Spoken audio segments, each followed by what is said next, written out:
NM Sports presents the Alumni Tournament, sponsored by Bluebird Construction. Yo, let the games begin and stop the gossip. Everybody know that it's dogs and the Rockets. It's no debating this. If we trying to find out who the greatest is, can't leave out the Carroll Patriots. Time to settle all the fly talk. And who better to represent than the Fairboy Skyhawks? When they come to hoop, they another breed. It's gonna be hard to beat the Dunbar Wolverines. Better be focused, cause if you not, then I know who is. The Portsmouth Trojans. We getting baskets with a team full of shooters. Who else but the Sydney Yellow Jackets? On the courts where we found that. Better go hard, cause we know the Springfield got some wildcats. No bread for the losers, all we know is win. That's the motto for the third good Cougars. We couldn't be stopped with a damn. We here to take charge, the Tri-Wood Rams. This is major, and since it is, then you know we had to call Vandalia Aviators.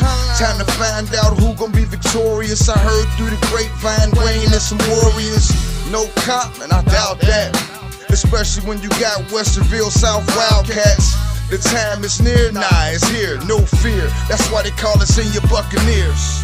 Get me! It's 20,000 on the line, man. Y'all ready or not? What we doing, man? You got everybody here. The best in the city, the best in the state, man. Let's get it, man. Shout out to NM Sports, Bluebird Construction. It ain't nothing else to say, man. Let's play ball, man. Yippee!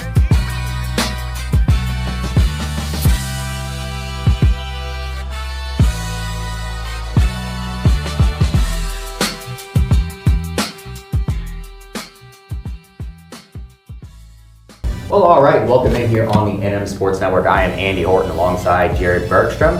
And, well, this was supposed to happen on Sunday. We had some bad news happen. Alex got hurt, so the show had to be postponed a little bit. There was a short little 10 minutes version of the selection show on the website, but here we are on Wednesday now, the 5th of August, here to do the official full-length version of the Alumni Tournament Selection Show for the very first ever Alumni Tournament. Should be a lot of fun, boys and girls. So, for those of you who may not know, the Alumni Tournament, much like the TBT, is a tournament made up of alumni teams from across the Ohio area.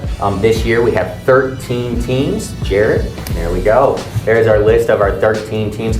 A $20,000 grand prize, much like the TBT. There is the way that this tournament ends in the fourth quarter. It's a little bit different. In the TBT, they have the Elam ending. In the Alumni Tournament, we're going to have the Kingston ending. The Elam ending is an 8-point target score set at the 4-minute mark in the fourth quarter. It's very similar, set at the 4-minute mark in the fourth quarter. They have a 7-point target score. So with that being said, I think we're just about ready to start going into each of our different rosters. And with that being said, we start with the Anna Rockets. So for Anna, they're at the very top. This is a team that, you know, they haven't won a state championship, I don't think ever, but they have had a lot of success in the state tournament. 45-17 overall, what I could find going back on Max Preps, and that goes back 20 years. I think Max Prep's first year was 2005, so yeah. So there you go. They've had a lot of success in that time. Back in 2008, they made a Final Four run, and then this past year, they won the district title. A couple of the guys returning for them, Shandon Williams, he's a top guy there on the roster. He was a 2-sport star for them in the class of 2013. He wore number 24 when he was in high school. He played college ball at Edison State. Oh, I didn't say this. I said he was a 2-sport athlete. He played wide receiver for the Rockets. And was very good at that as well. Like I said, played college basketball at Edison State, where he scored 14 points per game, 3.5 rebounds, and over 2 assists per game, shooting at a 44% field goal clip, 36% from 3, and 62% from the free throw line. So, you know, they're gonna have fun bringing him back a very good scorer for them. And then Riley Hulskamp, he is the second guy I have notes written down here for. He was a good basketball player, but he really starred on the gridiron. Yes. He was another two-sport star, one of the best running backs in Ohio high school football history. Had 87 career touchdowns. In 2020, they won the district title, moved on to regionals, and in the district championship game against National Trail, he scored 15 points to help them move on to the regionals. And then in 2019, he won the state championship in football, and won 2 MAC titles while he was there at Anna. And this was something we did some research before the show here. The MAC, one of the most legendary football conferences in all of high school football across the entire country. 44 conference titles, state titles in, I think you said the conference has been around 51 years. Yeah, it is. Will be this year. Incredible. Just a football factory. Yeah. I don't think there's any other way to say it. The other one I had wrote down was McCain Finkenbein. Yep. Through his 4 years at Anna, he averaged just under 12 points a game, 3.6 assists. I mean, he was just a menace. I mean, you talk about another two-sport athlete, but he was fun to watch when he was on the court. When I paid close attention. Shot over 42% from the floor, 82% from the free throw line, and he is currently at Ohio Capital University, scoring 14 points per game, and had a career high of 26 points versus Muskegon. He has been able to put up some good numbers over his time. And then Derek Billing, someone else that we were able to find a fair amount about. He played for Lake Superior after he moved on from Anna. Another one of those guys, a two-sport star. They lost in the regional semifinals when he was there. Let's see, that was, I think it was in 2010. They lost to Coldwater in football in the regional semifinals. He had 12 catches for 130 yards in the loss.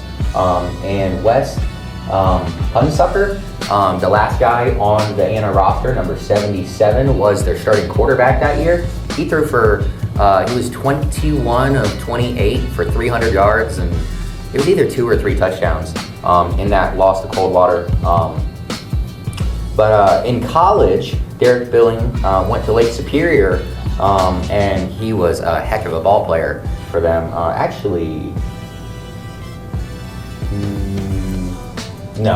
was a while ago, I'm sorry. But he scored 20 and a half points per game his final year there, 3 assists, 3 rebounds, shot at 49% from the field, 44% from the 3-point line, and 84% from the stripe. So he's another guy that has shown his ability to put up numbers at the higher levels. So, and that's just one roster, Jared. I know, that's just Sydney. You wanted 2 minutes, so it's going to be longer than that. We'll try to hurry things up this week. One side note, you're going to see the oldest person in the tournament, in the alumni tournament, and Phil Hoying, if I said that name correct. He graduated in 2001. So that was I was 5 years old. The elder statesman of the tournament. Our next roster, now we move on to the Carroll Patriots. Jared, you have Carroll. I'm going to start with the closer part to our probably viewing audience, especially for me and you. Sean McKittrick graduated in 2023. He was GCL Player of the Conference in 2023 and co-Player of the Year in 2022.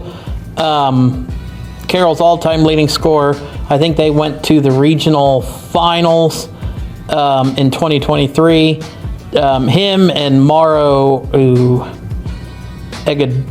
Egadote, if I mispronounce that, I'll get it better for the game. Those two were kind of big parts in that succession for Carroll's success in the in previous years, and then talking with Tony Peters, who is coaching it. I think he said they have like 5 out of the top 15 all-time scorers coming back and playing on this game. You got the Smart brothers, Rod and Xander. Xander is a local trainer. He's worked more on the girls' side. He worked with Maddie Westbeld, Nia Hampton out of Wayne, and I'm blanking on the other one's name. But another one that went on to play in college. He helped. And then Xander, he was actually at Maddie. She has a camp here at Trent Arena every summer. He was at the camp, correct? So yeah, even though she's moved on to the WNBA, he still helps her out when she comes back to town. McKittrick averaged 19 points per game his senior year for Carroll. His first team all-conference, all-county.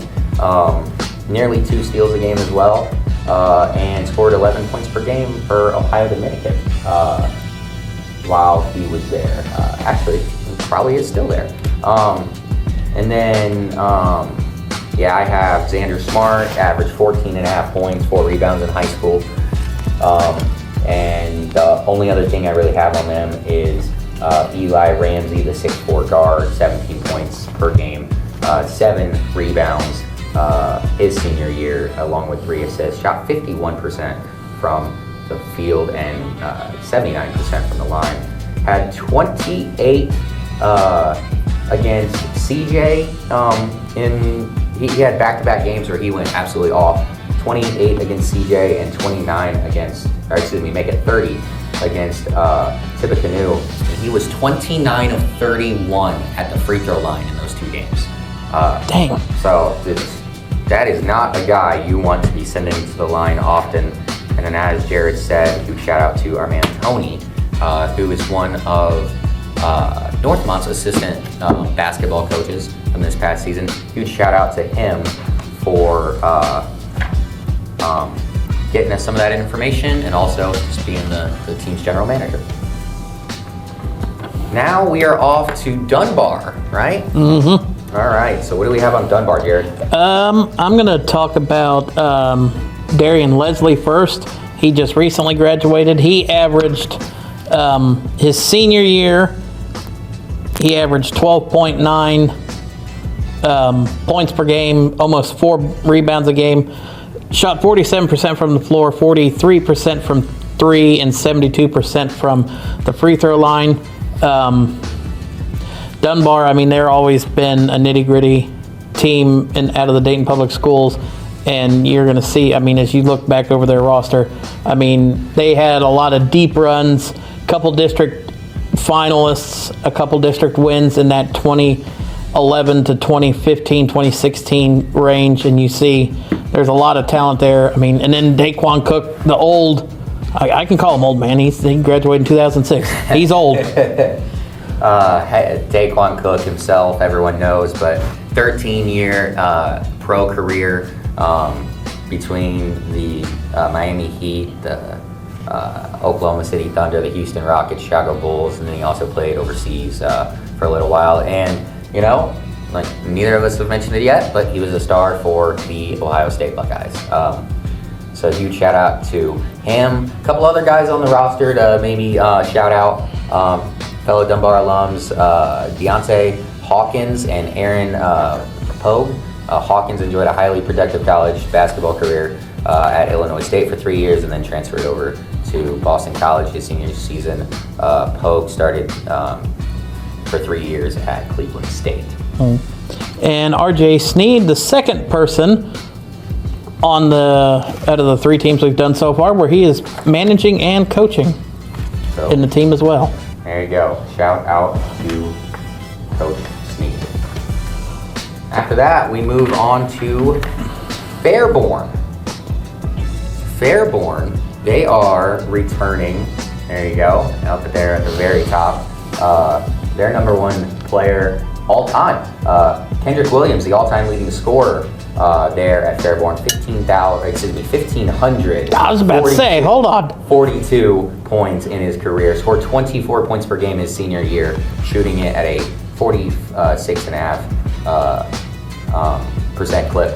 And then another one, that's something that you get in high school that's a lot of fun. You get a lot of 2 or 3 sport stars. He led Fairborn to their first football championship since 1976 in the GWalk South. Back then, I think it was in 2011 was when they did it. Maybe it was 2012, the senior year. And then after he ended up, he won 6 varsity letters, 4 in basketball, 2 in football. And then at college, he played for Columbus State Community College, and he won first team all conference for them. So huge shout out to him for that. Number 3 here on the roster, Sean Monroe. His senior year averaged over 20 points per game, 3 rebounds and 2.5 assists. Also got 2 steals per game. A career high 33 versus Miamisburg. 45% from the field, 43% from 3, and 72% from the line. Scored 22 points per game, 4 rebounds and 4 assists while at Lord's University. Another guy that was able to, make the leap to college basketball and have himself a nice year. And then the other guy that we are gonna, and we could go through a good chunk of this roster. There's some real ballers here. The other main guy that we're gonna highlight is general manager and player Brandon Lilly. He scored 16 points per game, 3 rebounds, 3 assists, over 2 steals while he was in high school. Had a career high 36 versus Piqua, hit 9 of 14 threes. He was shooting the lights out. 12 of 18 total in that game. A career 43% shooter, 40% shooter from 3, and shot it at 78%. Wore the number 2 in high school, and actually in the last exhibition game we did a couple weeks ago at Centerville for the Alumni Tournament, he hit the game winner for the Skyhawks. So I guess that means we're off to the next team, Portsmouth. So huge shout out to the newspaper down there in Portsmouth for making things a little bit easier on us. They wrote us out a article. I think it's the Portsmouth Daily. Yeah, I believe so. Huge shout out to them. Like I said, wrote an article for us, helped us get a lot of the information that we have about their team. So let's jump right in. Up there we'll start at number 2, Kyrie Allison, program's all-time leading scorer of 21.5 points per game. His senior year was a D3 player of the year that season. He played 1 year for Marshall and class of 2016. So was I. Shout out to him for that, I guess. It's always nice to bring back your all-time leading scorer. So T below him, there's your second oldest player in the game, Gerald Froh, graduated in 2003. Yes. Bringing back some senior citizens for this. Dion McKinley, the class of 2012. He is wearing number 33 here in the tournament. First team All D3, All Ohio co-defense player, co-player of the year. My apologies. They were the state runner-up in 2012 to Cincinnati Summit Country Day, and his senior year scored 19 points per game. Portsmouth bringing back some firepower. Andrew Bendolf, another one of the guys that we were able to get some information on. They made the Trojans made back-to-back D3 Final Four runs. And it was like 2011 and 20, or maybe it was 2010 and 2011. At 2010, 2011, 2011, 2012.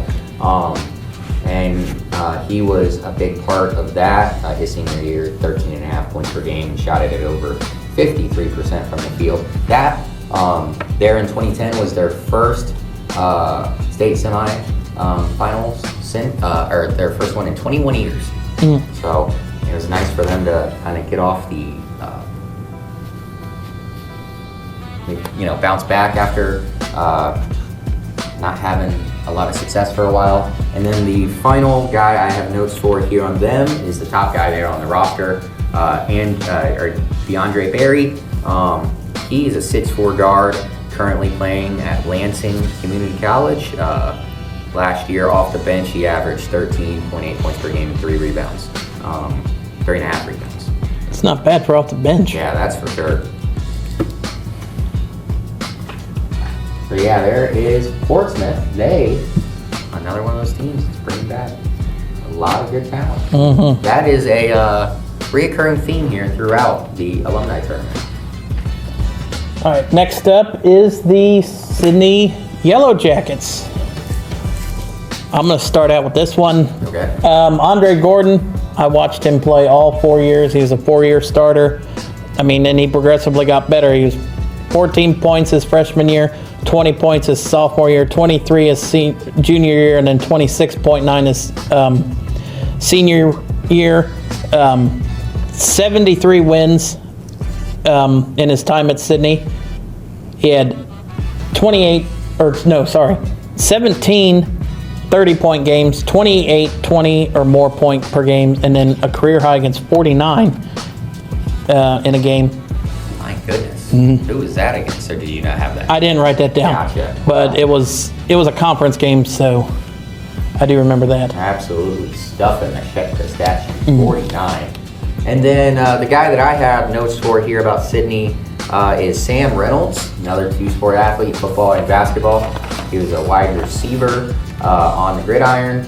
14.5 points per game, 5 rebounds, 2 steals, and he was an all MVCC selection. 45% from the field, 75% from the floor. And his junior year, I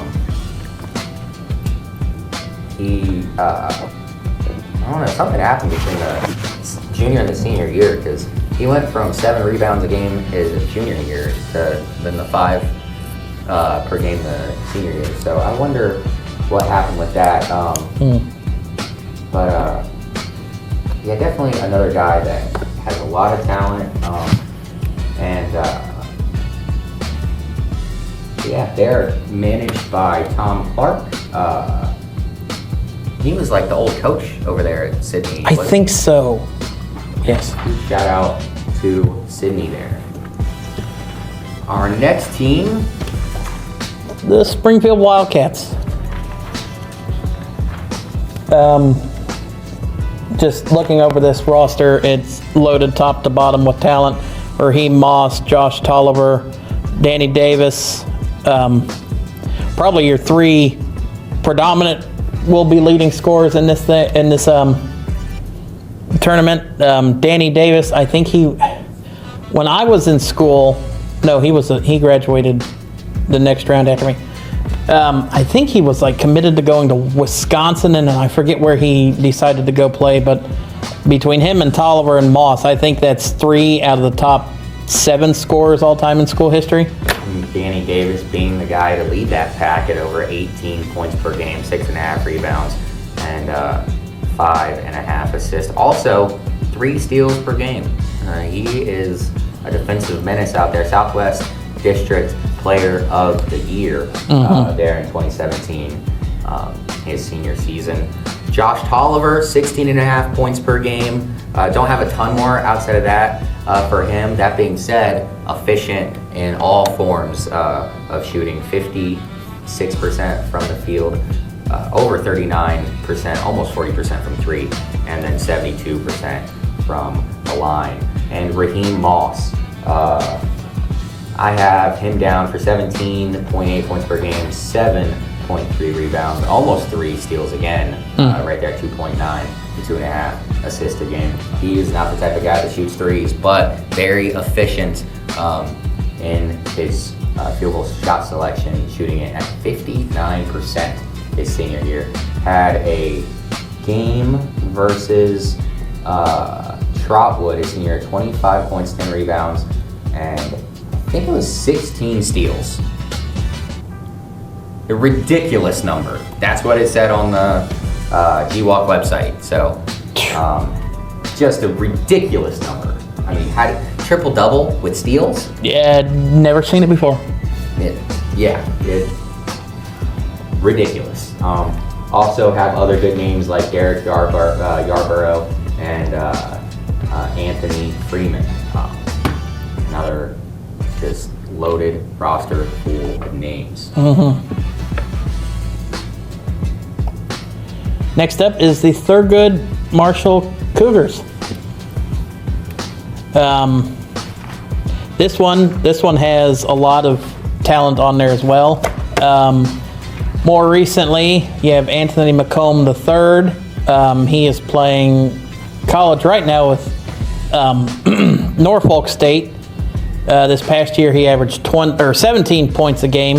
Had a season high 29 against. Who was it? Coppin. Okay. State. Okay, I was about to say. You told me you'd remember if I remembered the number. So you see, yeah, he's out there. Joe Thomason played 2 seasons for UD's Red Scare team in the TBT, their last 2 seasons that they were in it. Was a good off-the-bench 3-point shooter. You said he also played for 2 years at Wright State and also 6 years overseas as well. Yep. Scored about 10 points a game for the Raiders, and then his stats overseas are very, very similar to that. And then also the two other guys. Edmund Early, he, I don't have a ton of information about him, but he is a regular player in the Premier Basketball League, the Sunday men's league that we have here on the NM Sports Network. And then Jumpin' Joe Ballard, a 6'4" guard who plays for the Harlem Globetrotters.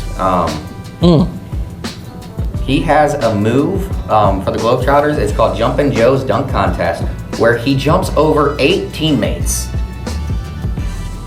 A 52. I guess you need a 52-inch vertical to jump over half of your team at once. I just want to see him dunk once. According to the Globetrotter website, it comes to no surprise that he has had over 1,500 dunks in a season and looks to pile on more records this year. Wow. So there is the Thurgood roster.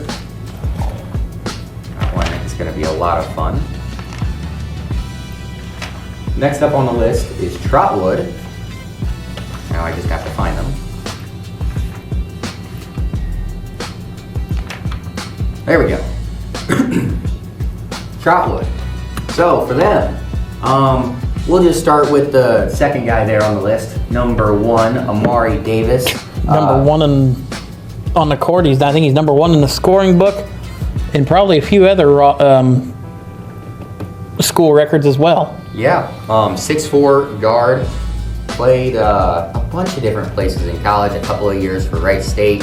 A couple of years for Green Bay, also in the Horizon League. Scored 28 points per game, 7 rebounds, and 6 steals his senior year.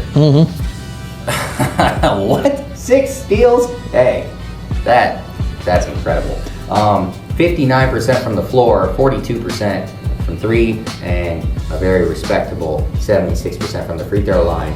He had a career high 43 against Springfield, and against Wayne. Did that a couple of different times. Scored 17 points per game as a sophomore for Green Bay. And I guess that's about it I got for him. Number 11 there on the roster, Kay Bennett. He's a 6'2" guard. Scored over 24 points per game and 10 rebounds and 5 blocks. 5 blocks per game for a guy who is 6'2". Fantastic senior season. And how about this for stuff in the stat sheet? 38, 12, and 15 blocks versus Butler his senior year. He's wearing number 11 here in the tournament, wore number 11 back in 2014 when he was in the actual Rams uniform. And then I also have number 3, Kendrick Mallory, class of 2014, 16 points per game, 4 rebounds, 2 steals, and shot it at a 56% rate. They won the state championship in 2019 and in 2020, 6. Yeah, the Rams have had their fair share of success in the postseason.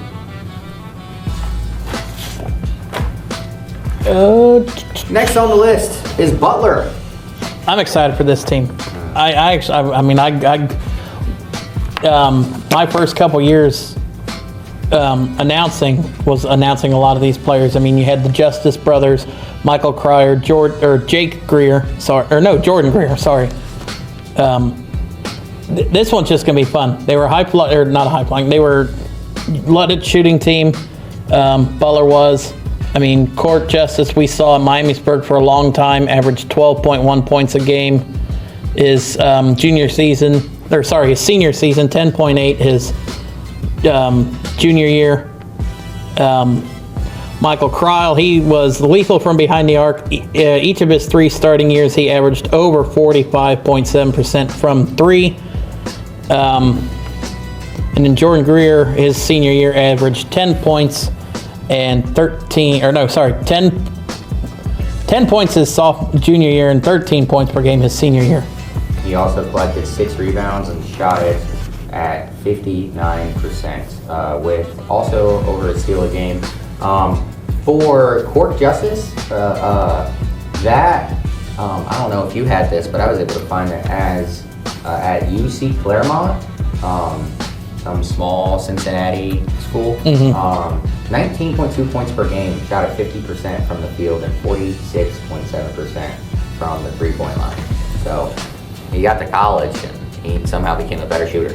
81% from the strike. Should be a lot of fun. They are coached by Mark Tyndall. And why do I know that name? Hang on. Yeah, I think. We'll go to the next team and okay. We'll come back with that. Next team is, well, while you do that, I will just talk about the next team, and I could talk about this team all day. And it's the Wayne Warriors. I mean, it's going to be coached by Devin Reed, who played in 2015, who was a part of that 2015 state championship team with Ahmad Wagner, Demetric Trice, LaChristian Smith was on there, Blue, if anybody remembers him. He, freshman year, started at Ohio State, transferred to Cincinnati. Everybody on this team, I mean, Demetric Trice took Wayne to 2 state semifinal games, 2 state championship games in football as the quarterback. Ahmad Wagner, he progressively got better each year playing basketball. 5 points his freshman year, 9 points a game his sophomore year, up to 13 his junior year, and almost 16.5 his senior year. Xeris Williams, he was tall, he's big, averaged a double his junior and senior year. I mean, I said I could talk forever, but I don't want to take up the rest of the show. Why is it not shocking that Wayne is just another one of these teams that's absolutely loaded? I mean, and then I didn't even write down the Laws stats, but he just graduated. I mean, I think he ended up passing, I think Travis Trice might be the leading scorer. Is that the nickname for Laurent Rice? Yeah. Okay. But I mean, he, down in Murray State, I think he's still there. I mean, he went there and I think they made it to the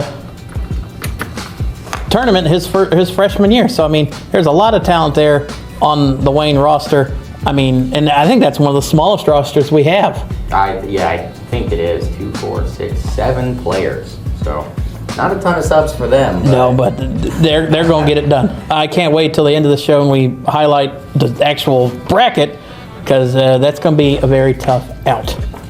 All right, so the next team on the list, the Westerville South Wildcats. General manager Wayne Dingus. Well, this team, they don't have like the most names where people might be like, oh my goodness, but a couple of names that are on here will definitely make you have a second take. I'm going to skip the two headliners to begin with. I'll talk about them. I'm going to talk about their old head coach who ended up retiring. He was he just retired this past year. He coached all of them. Yes, literally everyone who was in this tournament, and you could have gone back another 20 years and gotten more players. Ed Callow, one of the best high school coaches in college basketball history, a career 575 wins to 298 losses. He won 19 league titles, 7 district titles, and went to 2 state championships, winning one. The one that they won was in 2017, correct? 2016. 2016, okay. And the one they went to, it was back-to-back, it was 15-16. They lost to Wayne by 7 and 15. There you go, Jared, with all the deep takes. I hope we can get those two in the finals. That would be a lot of fun. But now let's actually talk about a couple of the players here on the Wildcat roster. Jordan Humphrey, he was a great player for that team. Scored 19 points in the state, 19 points per game in the state title run, and he won the tournament MVP because he hit the game winner. I was about to say, he literally won it. Yeah, with 1.8 seconds to go versus Lima Senior. A note about that game, Westerville was up 12 points earlier in the second half.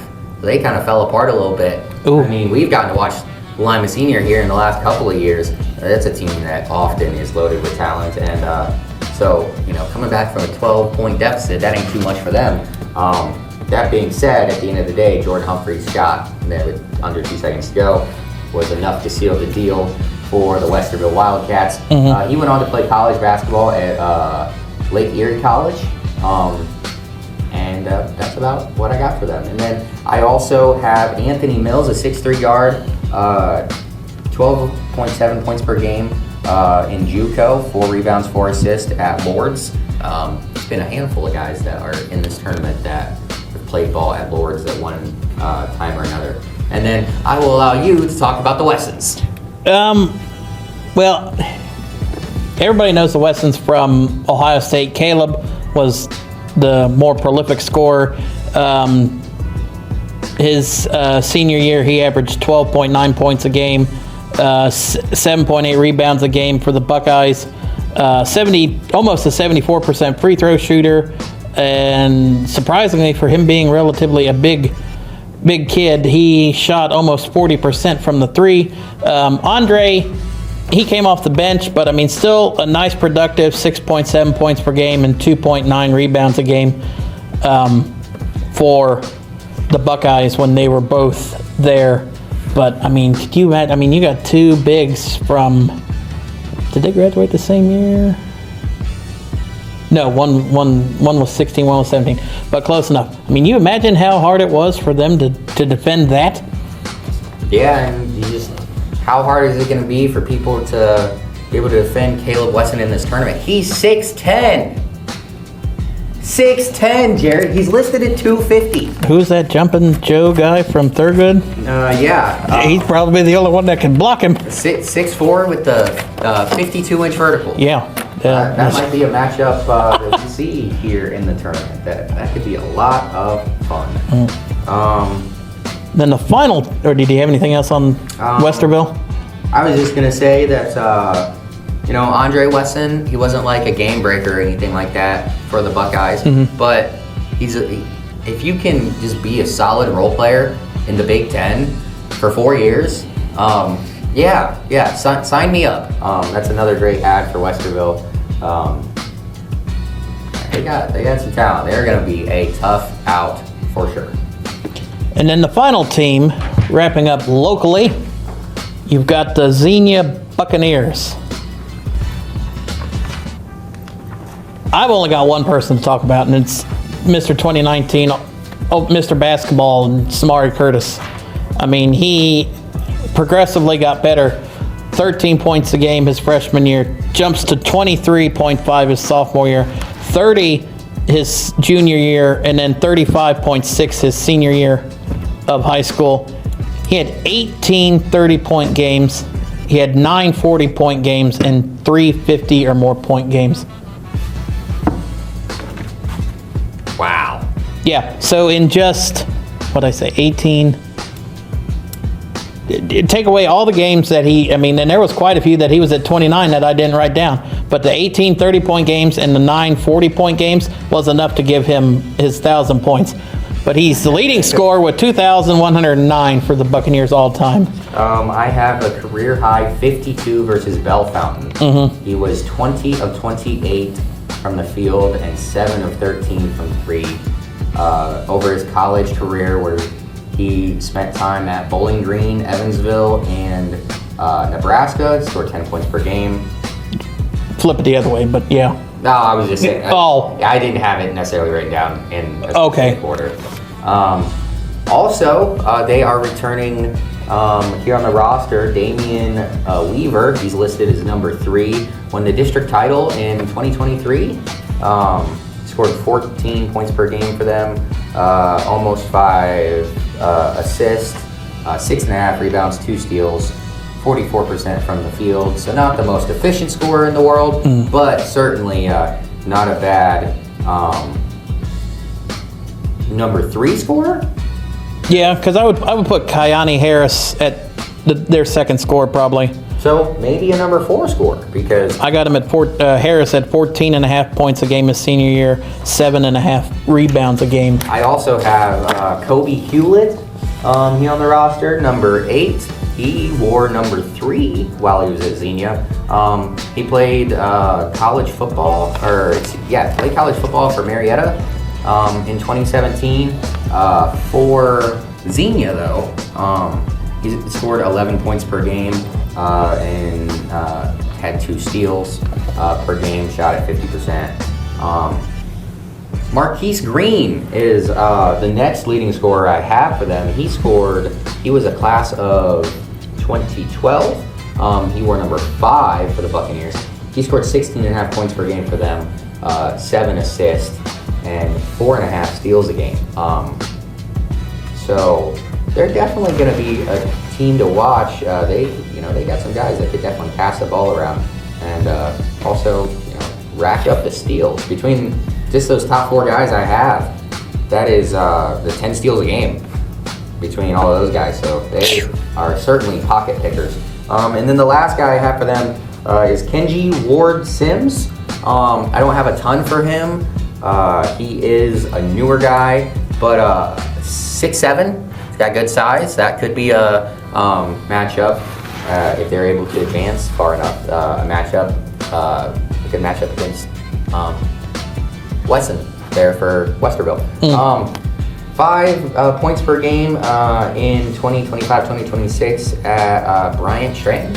Some small, I think it's an NAIA? NAI, okay. Yeah, I think it's a small NAIA school. So that is what we have going through all of our rosters. Now, I guess that means it's time to We're gonna reveal the bracket. And I think it's gonna start with the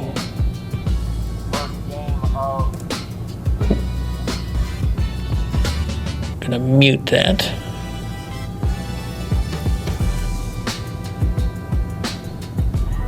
The first game, which will be, I believe it's noon on August 15th. Xenia. Hey, that works out. We just talked about that.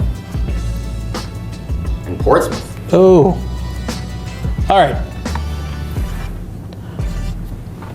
Yeah, let me get the sheets back. Xenia.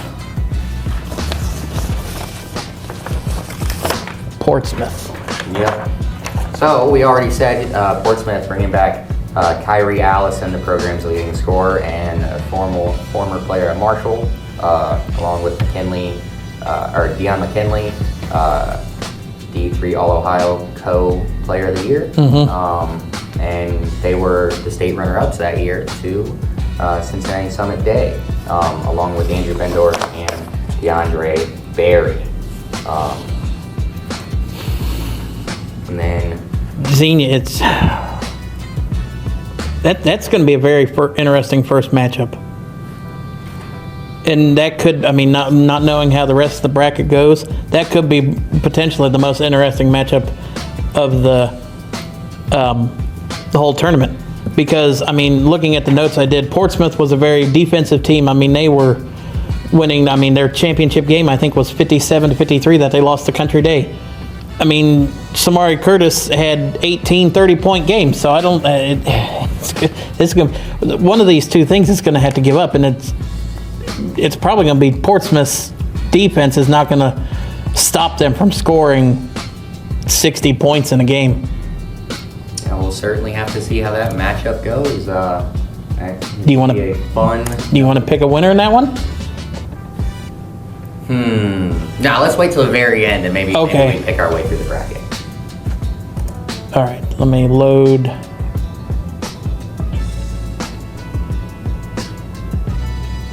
The next one up should be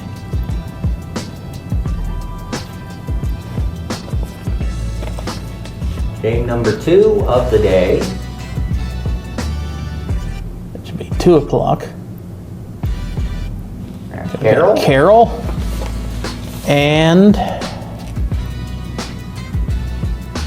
oh my God, Springfield. So you got the Carroll Patriots and the Springfield Wildcats. Those back. This is a lot of offense for both teams. I mean, this could be the highest scoring game in the tournament. Yeah, I'm pretty sure that the Smart brothers are also guys that play in the PBL. Those are guys that I've gotten to watch a fair amount over the years, helping Alex out with that. And yeah, I think that's one thing you could say about those guys. They're great ball players. They don't play a ton of defense. You could say the same thing about a lot of players on that roster. Same for Springfield. I mean, you got Moss, Tolliver, Davis. Probably 3. I think I said it was 3 of the top 5 leading scorers in program history. Yep. So, yeah. I mean, if those two are, if it's a close game going into the Kingston ending, it'll be over quick. Well, dude, that's something that could be so much fun about the tournament. You know, the fact that once the 4-minute mark hits in the fourth quarter, the clock turns off and you can be down by 20.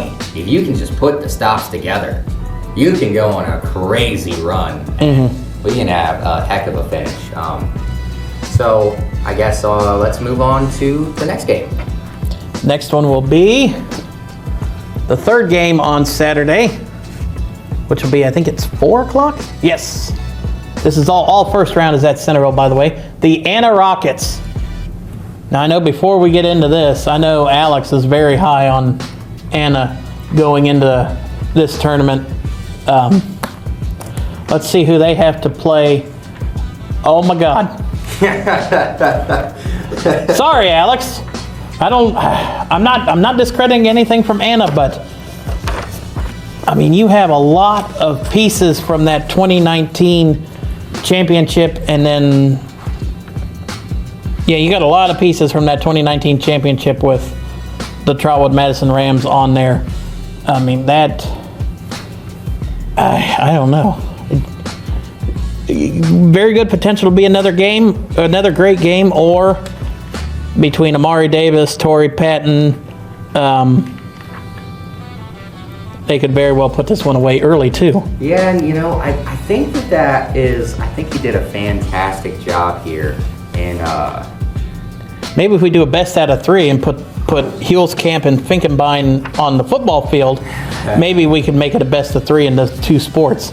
But I'll tell you what, I do really like the matchups that we've had here through the first 3 games. I think this is going to be so much fun because, like I said, I feel like Anna, you know, because they're in the MAC, everyone knows them for the football prowess. But that being said, there's some hoopers on this team.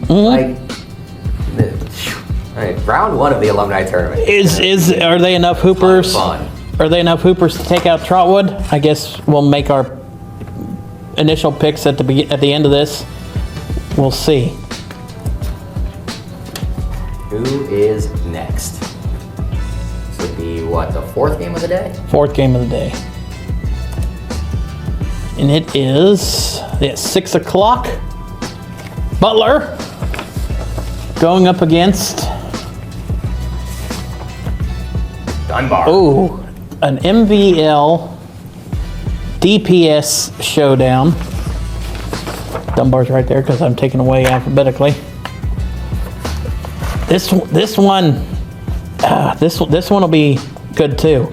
I mean, you've got, obviously Darian Leslie and Daquan Cook for the Wolverines, and then we talked about the Justice brothers and Michael Cryle for Butler. This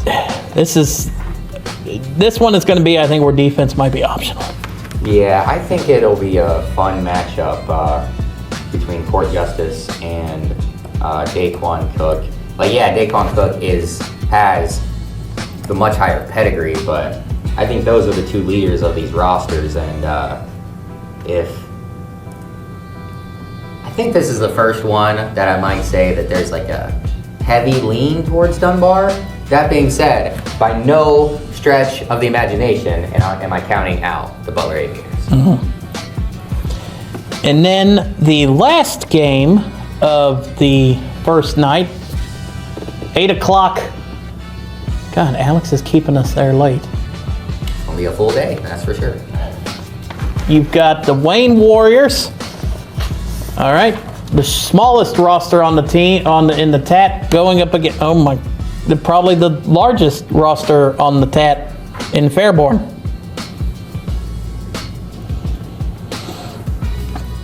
And then we talked pretty extensively about both of these rosters, bringing back Demetrius Trice for Wayne and Laurent Rice, who, man, it doesn't feel like he graduated 3 years ago. No. The time flies. And then with Christian Smith, just a great roster over there. And then don't forget, we did say that Fairborn bringing back the all-time leading scorer, Sean Monroe, also a heck of a scorer for them. I believe I said it was like 19 points per game, 20 points per game his senior year. Mm-hmm. And a career high 33 versus Miamisburg. Brandon Lilly, the manager and a big-time shooter for them, hit the game winner in their last exhibition game. Mm-hmm. And I said a big-time shooter for them. His senior year, he shot it 40% from three. That is shooting 5+ threes a game. Dang. So, yeah, they can definitely light it up from all over the place. Another guy, Jordan Pomeroy, we didn't really talk about him, but I've gotten to see him play in the PBL and in the Alumni Tournament warm-up games, and he's another guy I got to watch out for. Brandon Easterling, about a 10-point-per-game scorer when he was in high school. That being said, he's a dog on the defensive end. Could be a big piece for them if they're going to be able to try to lock down this tough Wayne team. So that leaves us with 3 teams we did not announce. And for those 3 teams that received the first round bye, because we only have 13 teams here in the Alumni Tournament this year, the 3 teams that were able to pay their entrance fee first, those were the 3 teams that ended up getting the bye. Hey, next year, make sure you're one of the early teams to pay. Yeah, you could get a bye. Could get a bye. Even though we are expecting to have a full 64 team bracket next year. Mm-hmm. Who knows? You never really know.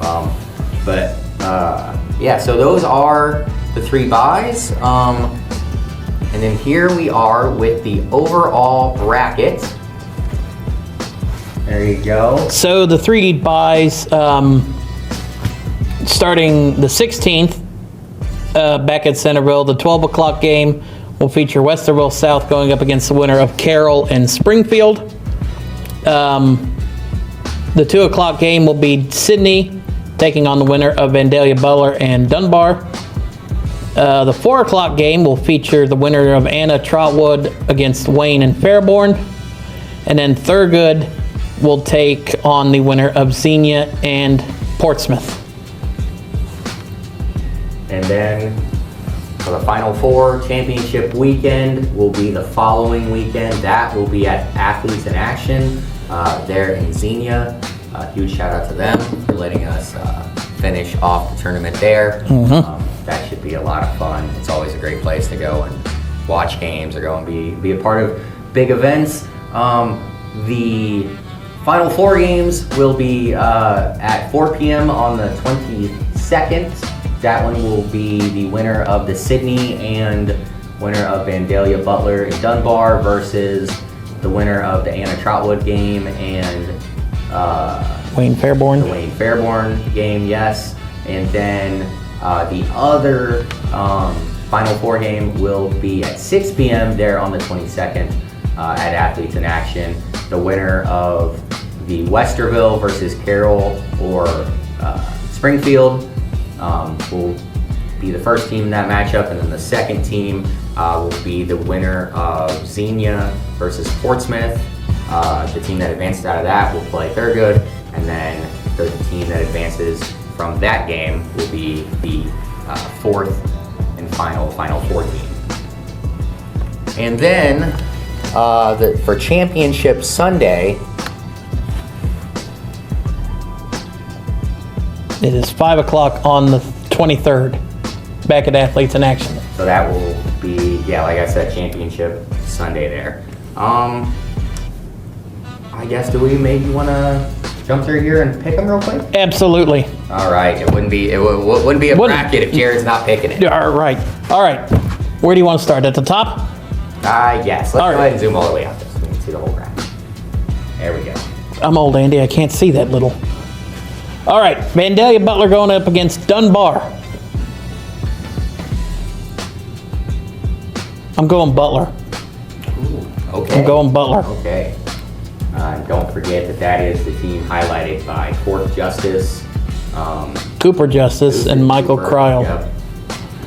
Should be a fun game. I'm going to go ahead and go with Dunbar. I'm going to go with the team that has a little bit more experience at the upper levels, I guess we'll say. All right. Next up, the Anna Rockets versus Trotwood Madison Rams. I'm going Trotwood. This one's a tough one to me because, like I said earlier, like Anna is known for the football, but I do really like the roster that they've put together for this tournament.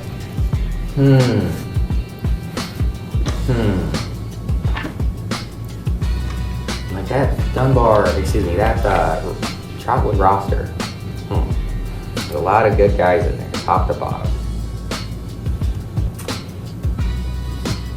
You know what? I'll pick Anna, you know? Wayne and Fairborn. I'm taking Wayne. I mean, I talked about him. That's the team I had the most notes on. It's one of the smaller rosters, but I think it's one of the more exciting rosters that we're going to see. I'm going Wayne. I think that one might be closer than what people are expecting, but I am also going to pick Wayne. Had that high-level college basketball talent.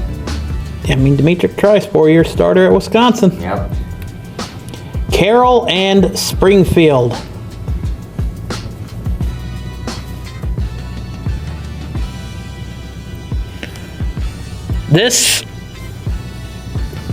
It's only the second game, but I feel like this one might be the closest game in the whole first round. It very well could come down to whoever has the ball last is going to win. I'm going to go Carroll. I guess I'll go ahead and I will pick Springfield. Right. And go with Danny Davis, Raheem Moss, and that group. And then we got Xenia and Portsmouth, the last game, or actually it's the first game, but it's the bottom game on the bracket. I'm gonna go Xenia. You got Mr. Basketball and Samari Curtis. You got other talented pieces around him. Kayani Harris. You talked about, was it Damian Weaver? Yes. Damian Weaver. Yeah. Nothing against Portsmouth, but I mean, when you've got almost a 2,200 point scorer on Samari Curtis on your team, it's going to be hard to beat. That is for sure. It will be a tough out. But I think I'm going to take the Trojans in this one. They do bring back a lot of older talent, but also, DeAndre Berry currently in. He's playing. I believe I said it was JUCO ball.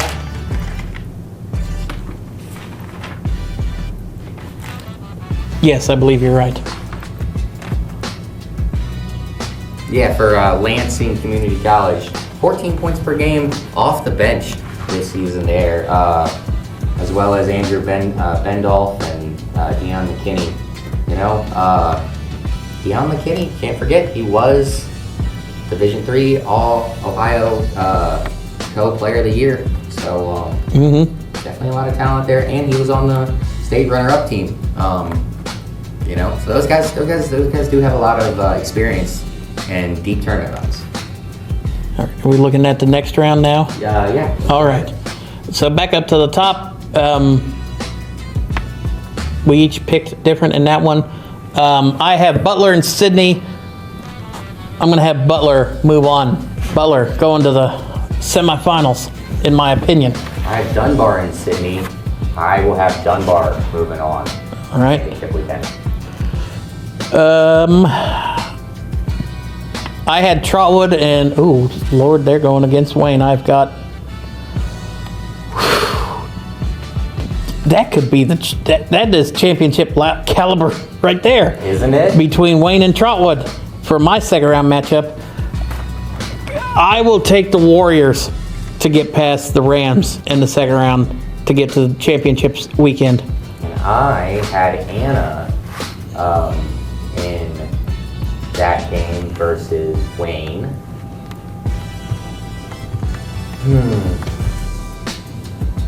It kind of feels like Anna is a little bit of a... Like, I do really like the roster, but it also does feel like they're a little bit of a...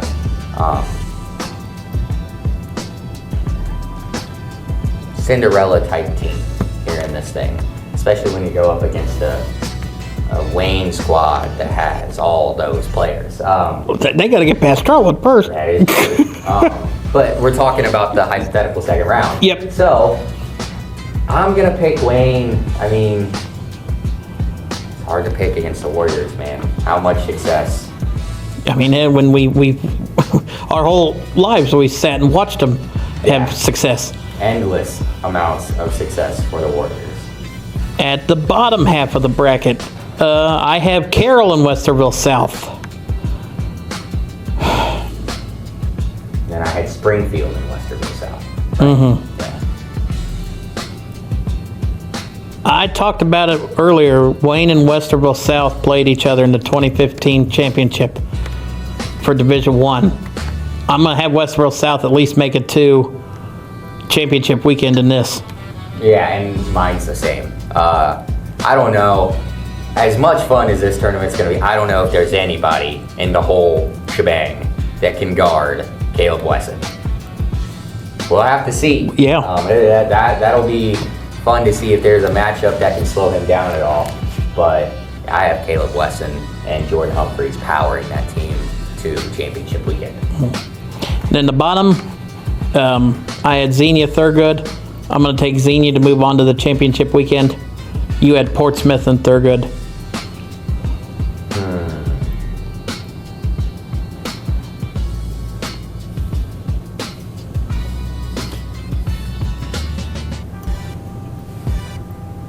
Nope, that's the wrong one.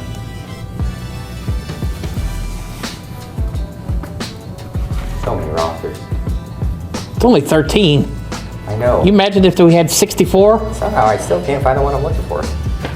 It's right there, the gold one underneath your... Nope. Oh, there we go. There we go. Yeah, I needed a quick roster refresher because I got 13 of them right in front of my face. It would be so much fun to pick Portsmouth, and I kind of want to because I think they're going to be a really, really fun team. That being said, between Jumpin' Joe Ballard, Joe Thomason, Mark Alstorp, Edmund Early, who, like I said, shout out to the PBL, regular player there. And then, Dwayne Chastain. I totally forgot about him until looking at the roster right now. He's another guy who plays in the PBL all the time. That guy is a bucket getter. And he plays ferocious defense as well. I'm going to have to take Thurgood for that one. All right. So championship weekend in this top semifinal, I have Butler and Wayne. And I have Dunbar and Wayne. Yeah. I'm getting on. My family will be happy. My dad's side of the family will be happy that I guess I'm jumping on the Wayne train. I'm gonna take the Warriors to go to the championship.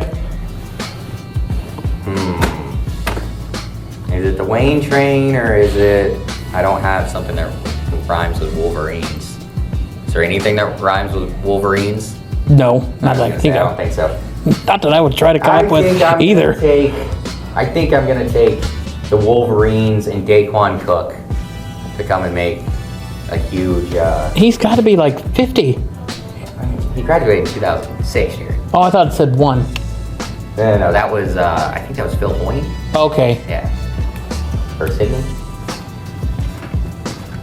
Okay, so he would still be 50 because that was 20 years ago. He's 50. He's 51. Because I'm 31 this year. Daquan Cook's 39. Oh. I don't know what you were thinking. Yeah. Anyways. So, and then for the bottom half of the Final Four, I've got Westerville South and Xenia. and I have Westerville South and Thurgood.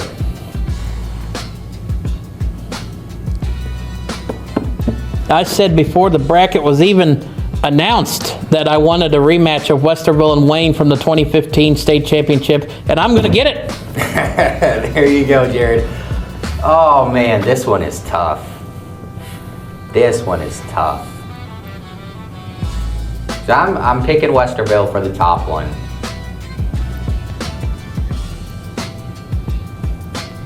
Or, well, actually, my bad. We're already in championship weekend. So Westerville and Thurgood. That's a tough one because I feel like Westerville is a little more top heavy, but Thurgood has a lot of names like all the way down the roster. I guess I'll pick Westerville. It's hard to pick against the Wessons. And then that brings us to Championship Sunday. Mm-hmm. I have Westerville and probably, right? Or was it Westerville and Wayne? Did you have Wayne beating Dunbar? Oh, no, that's right. I had Dunbar and I think you had Dunbar and Wayne. I had Dunbar winning. Yeah, Okay. So I have Westerville and Dunbar. I've got Westerville and Wayne. Make your pick first, Andy. All right, so for the inaugural alumni tournament, the Westerville South Wildcats are going to win it all and take home the $20,000 grand prize. Jared? I wanted to rematch the 2015 state championship final. Was Wayne by 4 over Westerville South, 57-53. I'm gonna keep Wayne in the rematch. Wayne is going to win the inaugural tournament and win the 20 grand. All right. So just a quick little recap for you guys. 13 teams. You want to throw up the original graphic real quick? 13 teams, $20,000. 2 weekends. The first weekend is at Centerville. The second weekend will be at Athletes in Action. One champion, not the Elam ending, that's for the basketball tournament. Here in the Alumni tournament, we have the Kingston ending, where we play 4 10-minute quarters. And once we get to the fourth quarter, once we get down to the 4-minute mark, we turn off the clock. We have a 7-point target score. So let's just say that Westerville is winning 70 to 60 against whoever they're playing. The 4-minute mark hits, the time stops, the target score is set at 77, and it's just a battle. Whoever gets the magical number 77 first wins the game and advances on to the next round. And yeah, I think that's about all we got here for the selection show here on the NM Sports Network. Huge shout out to our friends at the MVCC.